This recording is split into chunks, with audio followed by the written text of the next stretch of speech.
Memang betul seperti itu yang ada di dalam madhab kita Imam Syafi'i radhiyallahu ta'ala anhu. Tentunya biasanya kami akan berikan jawaban, tidak akan kita hadirkan madhab lain selagi belum dibutuhkan. Kecuali yang bersangkutan bertanya seperti ini, untuk kita hadirkan madhab lain, untuk memberikan solusi agar orang tidak bermaksiat.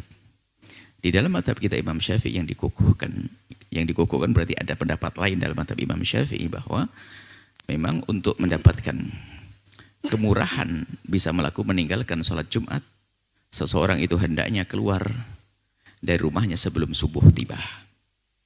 Sebelum subuh tiba keluar, baru boleh meninggalkan sholat Jumat. Dan bisa setelah subuh, tapi golongan orang yang dia tidak bisa berjalan sendiri karena takut tertinggal rombongan. Bisa jadi kalau kita cari celah, Anda tidak bisa mengatur perjalanan Anda. Anda ikut rombongan orang-orang yang mungkin mereka tidak wajib Jumatan, atau mungkin karena satu hajat. Sehingga kalau takut tertinggal rombongan, maka kita mengikuti sehingga sampai meninggalkan sholat Jumat. Jadi ada sebabnya kita bersama rombongan yang kita tidak mungkin melakukan sholat Jumat dengan rombongan tersebut. Ya kayak tadi yang Anda sebutkan, wah ini kereta dan sebagainya. Cuman lebih mudah lagi kita akan alihkan kepada mazhab yang lain. Oh ini bukan bab main-main kok. Seperti mazhabnya Imam Ahmad dan lainnya itu tidak harus syaratnya keluar sebelum sholat subuh. Tidak seharusnya keluar dari sholat sebelum sholat subuh. Ini kemudahan-kemudahan yang perlu kita hadirkan ya di dalam rangka untuk menjaga ibadah kita. Cuman jangan gampang menggunakan begini selagi masih bisa. Kita setia dengan mazhab itu juga penting. Kecuali memang debat di rumah, istri capek, suami akan mengatakan sebelum subuh, istri mengatakan ya ini belum bangun dedek dan sebagainya, sampai keburu subuh. Nggak usah marah-marah sama istri gara-gara Jumatan, sudahlah ikut mazhab Imam Ahmad. Ada sebabnya. Jadi yuk yang enak gitu. Jadi ilmu itu untuk solusi.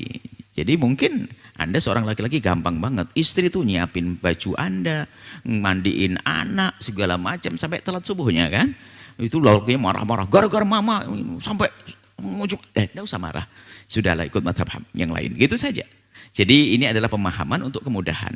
Memahami fikih mazhab lain bukan untuk main-main.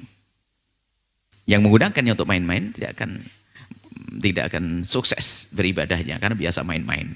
Tapi ini kan sebuah solusi. Keadaannya memang semacam itu. Atau sudah menyiapkan sebelum Jumat, tak taunya ya Allah harus sampai keburu subuh dan sebagainya karena persiapan belum sempurna dan sebagainya. Ya sudah. Gak usah kita kekeh dengan madhab kita Imam Syafi'i radhiyallahu ta'ala anhu yang pada akhirnya menjadikan sebab kegelisahan yang ada di dalamnya. Menjaga hati orang juga penting. Pun tidak melanggar keluar dari 4 madhab kok. Kan begitu. Jadi maksud kami adalah satu, tidak boleh kita main-main madhab. Tapi kalau ada celah untuk sebuah solusi karena permasalahan kita, bolehlah. Tentunya dengan petunjuk ulama. Kayak hari ini sudah kami sampaikan dan kami nukil dari para ulama. Selesai. Anda tidak usah bingung masalah seperti ini.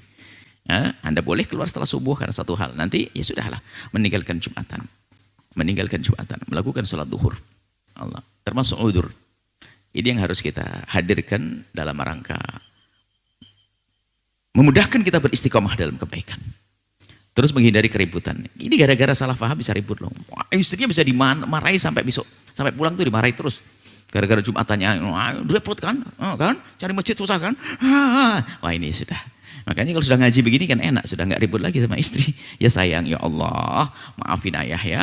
Nggak bantu mandiin anak-anak sampai telat gak apa-apa. Yuk, nyantai. Jika mendapatkan Jumatan, alhamdulillah. Ternyata ngejar gak dapat, ya sudah. Cari masjid sambil, nggak usah memaksa. Cari masjid, alhamdulillah ada masjid. Pas, kalau tidak ada ya sudah. Begitu saja. Karena kita mengerti pemahaman para ulama. Ingat, bukan main-main, bukan sombong-sombongan. Bukan sombong-sombongan. Memahami ilmu madhab, tidak sombong-sombongan. Untuk solusi, untuk kemudahan. Itu saja, wallahu a'lam bishawab. Jangan lupa berselawat kepada baginda Nabi Muhammad sallallahu alaihi wa alihi wa sahbihi wasallam.